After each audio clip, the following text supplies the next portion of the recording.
पुढची बातमी पाहूयात। राष्ट्रवादी पक्ष आणि चिन्हाबाबत आज सुनावणी पार पडते। सुप्रीम कोर्टामध्ये ही सुनावणी पार पडणार आहे। अजित पवारांच्या निधनानंतर पहिलीच सुनावणी ही पार पडते। राष्ट्रवादी पक्ष आणि चिन्हाबाबत आज सुनावणी पार पडणार आहे। अजित पवारांच्या निधनानंतर पहिल्यांदाच ही सुनावणी पार पडते। या संदर्भात अधिक माहिती जाणून घेऊयात। माझा सहकारी शुभम उमाळे सध्या आपल्या सोबत आहे। शुभम, राष्ट्रवादी पक्ष आणि चिन्हासोबत आज सुप्रीम कोर्टामध्ये सुनावणी पार पडते।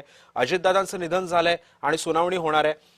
नेमके या सुनावणीमध्ये कोणकोणते मुद्दे होऊ शकतात आणि या निकाल जो आहे या सुनावणीमधला तो कधीपर्यंत लागू शकतो?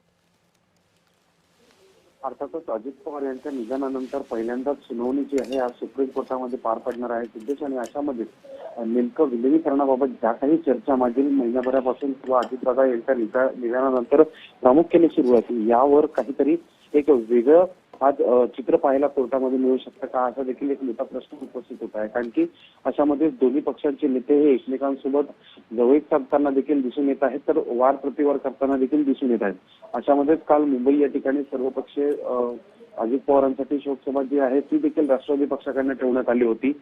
सोबतच काल अधिवेशनाचा पहिला दिवस होता, त्यामुळे अनेक आमदार जे आहेत, जे शरद पवार गटाचे आहेत, त्यांनी हळहळ जी आहे ती देखील व्यक्त केली होती अजितदादांच्या निधनानंतरची।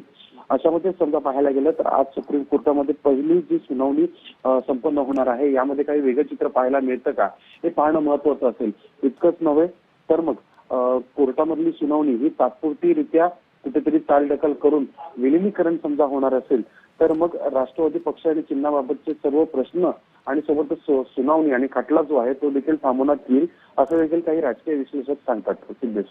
नक्कीच शुभम, तू सोबतच राहा, आणखी काही बातम्यांचे अपडेट्स मला तुझ्याकडून घ्यायचं।